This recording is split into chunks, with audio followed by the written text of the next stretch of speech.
Pure psychedelic horror. Hold on, I thought that was any film on 420. That can't possibly be a thing. You've literally seen two of them. With me. And they were directed by the same person. Oh. That's right.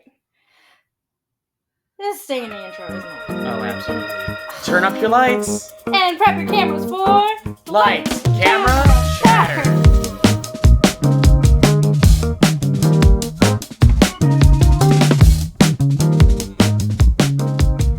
Hey y'all, before we get started with the main episode, sorry about the hiatus. When we started recording the podcast, Laurel had just graduated college, was on the job hunt, and then she actually got a full-time job very, very quickly. Like, in our field, we work in the same field unusually fast, which is awesome, but it meant that we got very busy very quickly. I was busy and also exposed to 4 petri dishes, which leads us to our other thing. Laurel got sick, and then she got me sick, and then Laurel got sick with something else, but I didn't catch the second thing. But we're doing better now. We're back to recording episodes. Yay. On a more exciting note, during this time, we have also adopted a pair of cats. 2 brothers who are creamskulls, so they're white and orange for those who are uninitiated. We'll put a picture of them on screen. Right. Meow. Their names are Frosty and Crush. Yeah. We love them. They are about, we believe they're somewhere between 8 and 9 months old. Yeah. They're 2 brothers from a litter of 9, and they're great. But anyways, so we just want to let you guys know what happened. And now, without further ado, on to the episode. Welcome to Lights, Camera, Chatter, where we pause, rewind, and play our way through our favorite cinematic beats. We're your hosts, Noah Gorman and Laurel Pung, a couple of teachers from Southeast Michigan. Panos Cosmatos, possibly the most metal name for anyone ever. The Italian-Canadian director and screenwriter got his start as a second unit video assist operator for his father's film Tombstone, directed by George Cosmatos in 1993, respectively. But it is best known for both of his feature films, Beyond the Black Rainbow from 2010 and Mandy from 2018. It is worth noting, Cosmatos also has 2 announced works coming up in the future, which he will be directing, and as it appears, screenwriting for. Flesh of the Gods, which is supposed to come out later this year, and Necrocosm, with no provided date.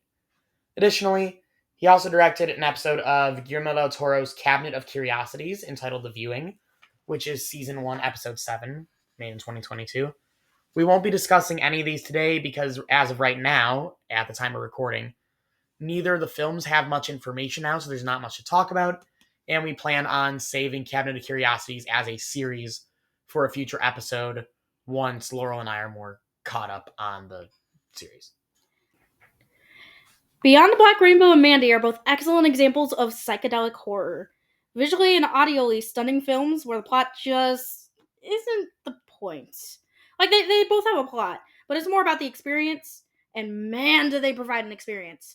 A quick spoiler alert going ahead for both of these films, by the way. Due to the heavy emphasis on visuals, both of these movies really need an epilepsy warning for the whole film. Well, that, of course, won't affect the way our listeners, you guys, learn about them. It would potentially impact your viewing experience. You have been warned. One last note, while we are a family-friendly podcast, and we will keep it that way even for this episode, it is worth noting that the films we are discussing today are by their very nature not family-friendly films. Again, you have been warned. Now, let's get to it. If you were to describe Beyond the Black Rainbow as a tale of escape, it would be completely correct, but not really helpful to someone who may be interested in watching it. If you were to describe it as visually, audially, and atmospherically stunning tale of escape, as well as more than a few people completely losing their marbles, well then now we'd actually be getting somewhere. Despite not actually stating much, the most accurate description I've seen, and my personal favorite so far, is the title of a review article of the film on Film School Rejects, written by Scott Beggs on November 9th, 2011. And I quote, "Beyond the Black Rainbow is the best example of whatever the hell it is."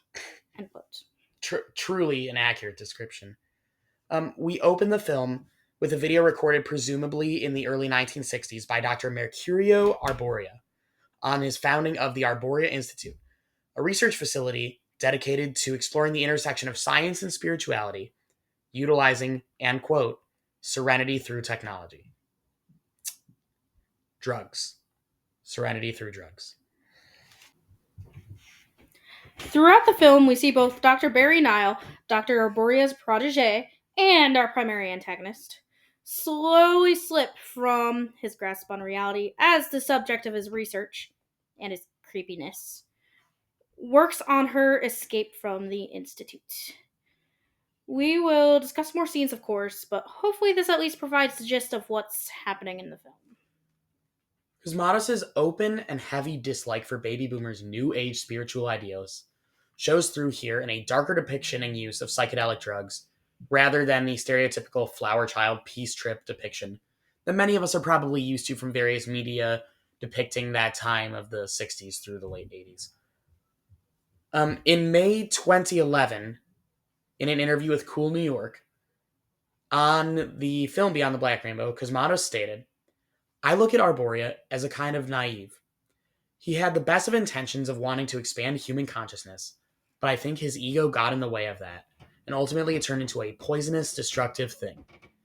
Because Arborea is trying to control consciousness and control the mind. There's a moment of truth in the film where the whole thing starts to disintegrate because it stops being about their humanity and becomes about an unattainable goal. That is the Black Rainbow, trying to achieve some kind of unattainable state that is ultimately, probably, destructive." End quote. Aside from being echoed in his later works, Cosmatos' thoughts and commentary on the meaning of the Black Rainbow still ring dangerously true 15 years later. So just going through kind of some of our favorite things about the movie, some of our favorite scenes, and some of our favorite facts about the movie, same way we would with any other movie, now that we've kind of given you guys the idea. I really want to call attention before we get to scenes of the score. Jeremy Schmidt, who's a keyboard player for a rock band from Vancouver called Black Mountain, because of course they did a lot of their filming in Canada, did almost entirely a straight synth score for this movie, right? You Yeah. remember. And it's kind of haunting because it feels very lonely. Yeah, As and I would like to say as well, like there were lots of points of silence too. They used the silence really well, and it was very uncomfortable and lonely. sound direction went out of its way in this film. There's a lot of times where the characters on screen, Elena, for example, the aforementioned subject of research, is literally isolated throughout most of the film, right? Even when she's being interviewed by Dr. Nile, she's never in the same room with him. She's never in the same room with anyone through the entire film until she makes her escape. No, that's not necessarily true. Margot. I was getting to that. There is one exception to this where basically Dr. Nile realizes that Margot knows too much. Margot is one of his research assistants. And so he plants an excuse for Margot to take something from Elena. All over a creepy diary. That's what Margot saw, yes. What Elena has, the alleged contraband, is a picture of her mother, which Dr. Nile actually planted in her cell and she found. Now, here's the thing, viewer, listener, what have you. Elena has very, terrifyingly powerful psychic powers that she doesn't know what they are or how to control them. So Margot goes in there, takes the picture back. Dr. Nile turns down this pyramid-looking device that is acting as a restrainer on Elena's powers. A limiter, that's the word. It's acting as a limiter on her powers. And I think Elena realizes this because she just kind of stares into Margot's soul for a minute.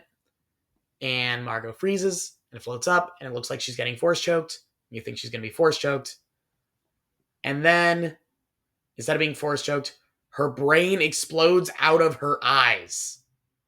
It's pretty gory. And goopy. Kind of like the black goop. That's we'll get to that in a moment. That's the first kill of the film, and it occurs roughly halfway through. Yeah, something like that. Film's a little 2 hours, and it's definitely a slow burn. People have used that about it as both a compliment and an insult towards the film. I don't personally mind.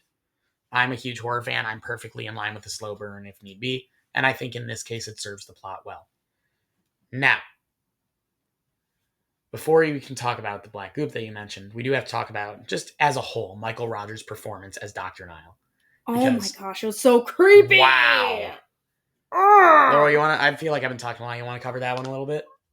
Just a lot of the body language that he was acting out, like both towards Elena and when he was by himself and interacting with others. There's a difference there, and it's a very, very creepy difference. Um, Dude makes characters like the Joker seem genuinely cold and calculated, which is a wild thing to do or say. yeah. He has time in the film where he is a little more calculated, and he's certainly very cold throughout the film. But one thing we see early on is he takes a lot of antipsychotics, four pills per day of an unlabeled medication. I thought it was 6. No, I counted the last time we watched it. It was 4. Okay. And then the last day that occurs in the film, he doesn't take any. And that's where he gets his breakdown. Now, you mentioned the black goop. Let's talk about the black goop. The goop. Goopy. So the psychedelics that they talk about is not based on any sort of real life drug. It's goopy! It's basically this vat of black goop that you descend into, and you have these awful, nightmarish visions. And you come back out and you're a changed man or woman. They don't discriminate, I don't think. But I don't think so. Dr. Nile goes in there. Dr. Arboria and his wife, with Dr. Arboria also holding on to his daughter, who was a baby at the time, are watching, and he goes in. He has these nightmarish visions.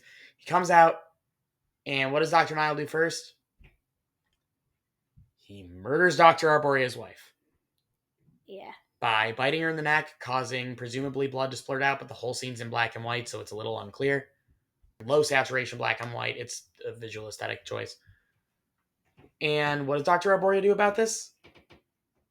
He basically says, oh, well, for the sake of science, we'll carry on.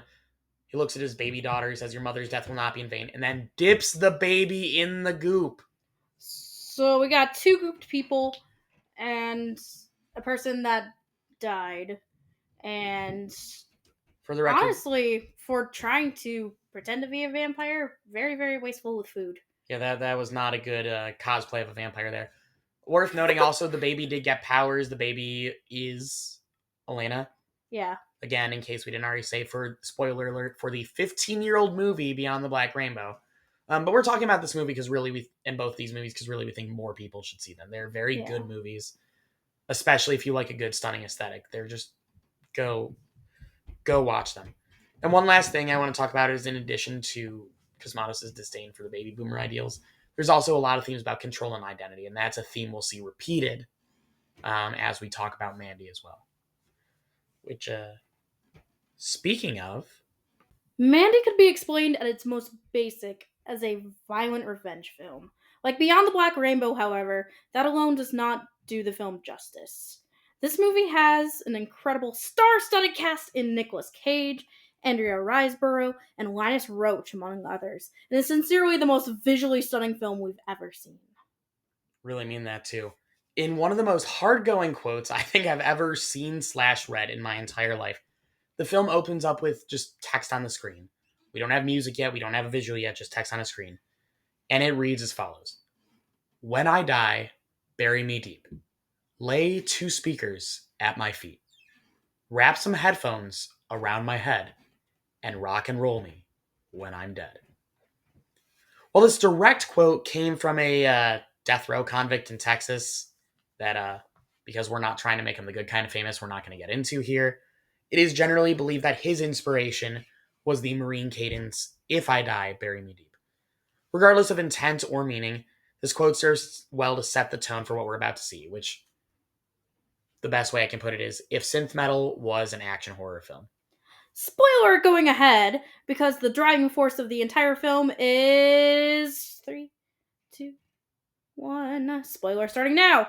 Mandy, Andrea Riseborough, getting killed by a cult right in front of Red, Nick Cage. Except this doesn't happen until nearly a third through the 2-hour film, and in a 2-piece scene that lasts a solid 20 minutes in itself. The first 40 minutes or so are entirely impressive visuals and very human, very tense dialogue, and it's beautiful. Red and Mandy simply living their lives together, Jeremiah calculatingly instructing his cult both in general and in a plot to kidnap Mandy. The tension in the first half of the film especially relies on the Hitchcockian style of suspense, and does so to great effect. Funnily enough, only after all the chaos and a weapon forging scene, which we'll discuss later, do we finally get a title card for the film. An hour and 15 minutes into this 2 hour movie. So literally 45 minutes before the end. Yep, we are more than halfway through at that point. Cosmatos continues his practice of leaning heavily into his disdain for hallucinogens and the whole flower child culture. Jeremiah Sand, who is the cult leader played by Linus Roche, his entire character is a reflection of this, as well as Mandy's pickled wasp induced drug trip during the home invasion scene. Yes, you heard that entirely correctly. As well as the Black Skulls and their quote unquote super acid, which is this kind of teal looking goop that it was so strong it permanently warps their bodies and their minds.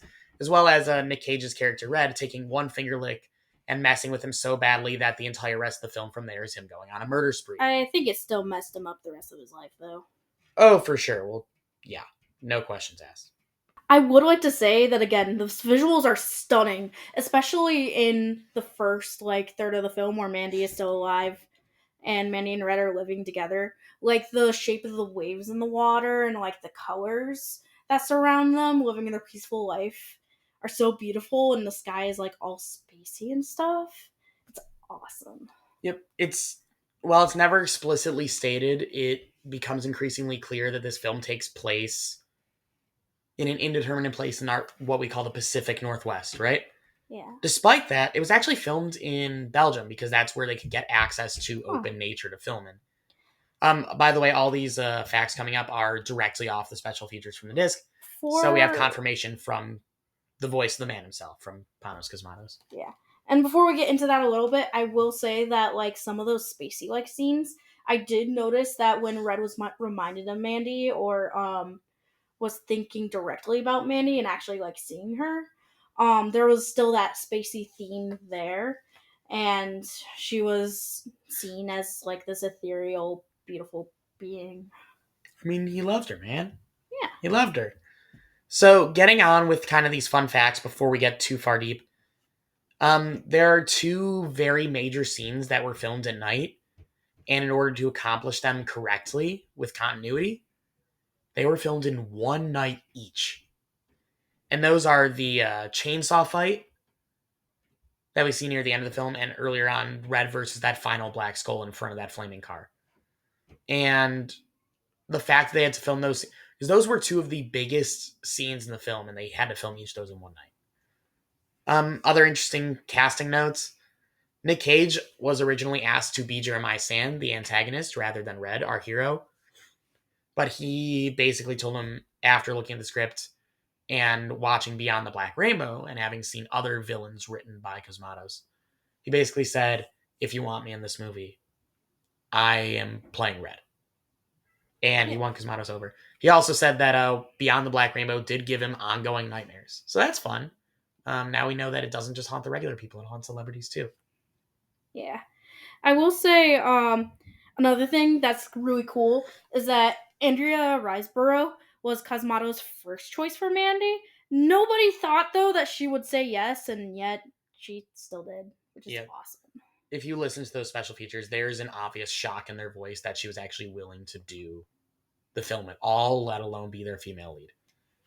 Jumping further ahead, this was premiered at Cannes Film Festival in 2018 and received a 4-minute standing ovation. That is impressive. So, that annoying guy who claps after the movie?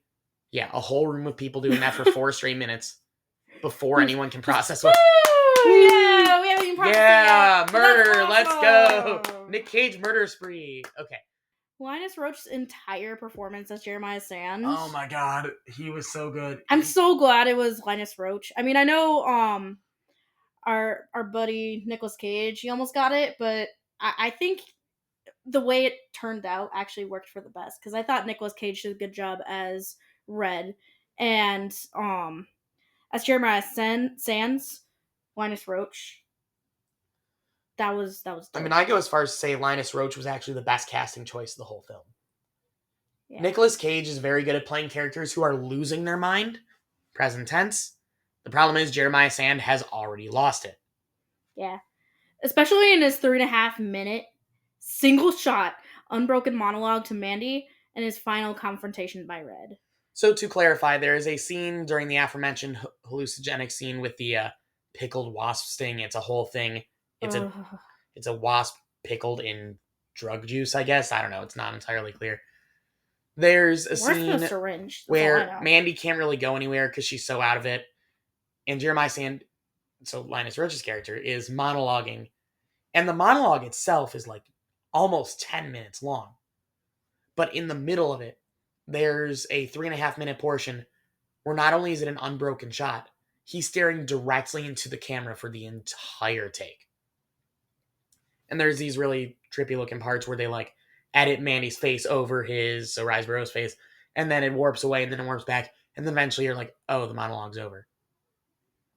But Linus Roach gets multiple opportunities to monologue in this movie, and every single one of them is incredible. There's a scene where the youngest Cole member, presumably, Sister Lucy, who through no indication, but just based on like the way they made the actor look, I'd say she's probably no older than 20, probably closer to 16 as a character.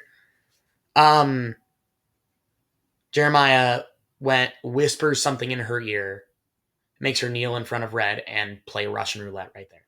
We never know what he told her. Even at the end of the film, we never find out what he said. My only hope is that he's like, no matter what happens, you'll be fine. The bullet's fake. But I highly, highly doubt a cult leader would have said that, even if it were true. But what we do know is after witnessing this during his final killing spree later, he actually skips over her. He lets her live. He just kind of walks around and gives her this look of like, I know you've been to hell and back, and you're not the bad guy here.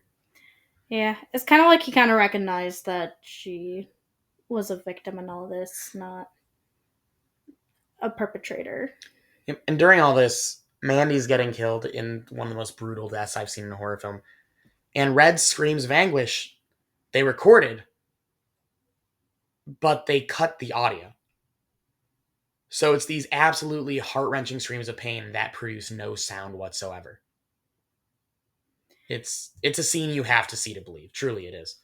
I think kind of like the reasoning for having that sound kind of cut is just because he's screaming, but like that scream isn't really going through the saver because he can't save her.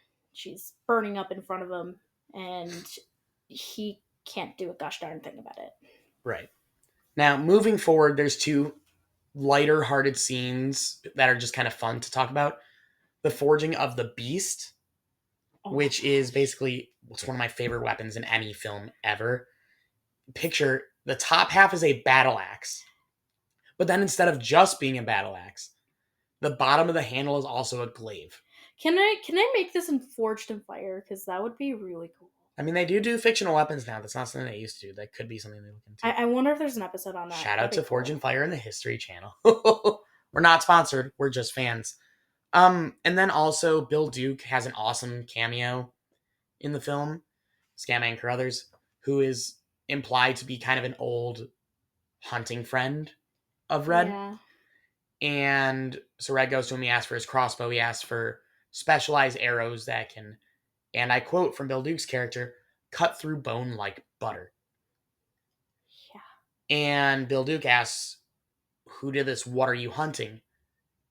And Nick Cage screams, because they're a cult, remember, cult that's pretending to be Christian, as unfortunately many cults do. And he screams, Jesus freaks. And Bill Duke's character just goes, huh, I didn't know they were in season. Yeah, just so nonchalantly too. It's pretty badass. So he goes into the base of the Black Skulls, he gets captured actually, and he winds up going through, and he fights the last Black Skull with the beast. And then he lights a cigarette off of the last Black Skull's flaming decapitated head, which is totally. I was going to say, are we going to skip the fact that we decapitated him? He's decapitated. And then Nick Cage's character, I guess, goes, "I need a smoke." He doesn't say it, but he's clearly thinking it because he lights a cigarette off of this flaming, decapitated head. It's awesome. That's one of the scenes, again, that was taken in one night, along with the next one, which is all out chainsaw fight. Chainsaw fight. Yeah, there's not much to say here other than it's just awesome. So we get through this whole movie. You can make a joke about the temple at the end being the temple for Midsommar. It's a pyramidal temple that bursts into flame from the inside at the end, just like Midsommar.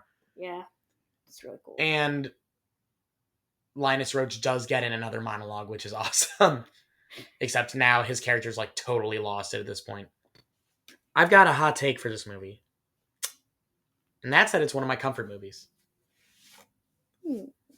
Which sounds insane, but I've seen it so many times and there's not much to quote. There's not a lot of dialogue, especially after the first half is over.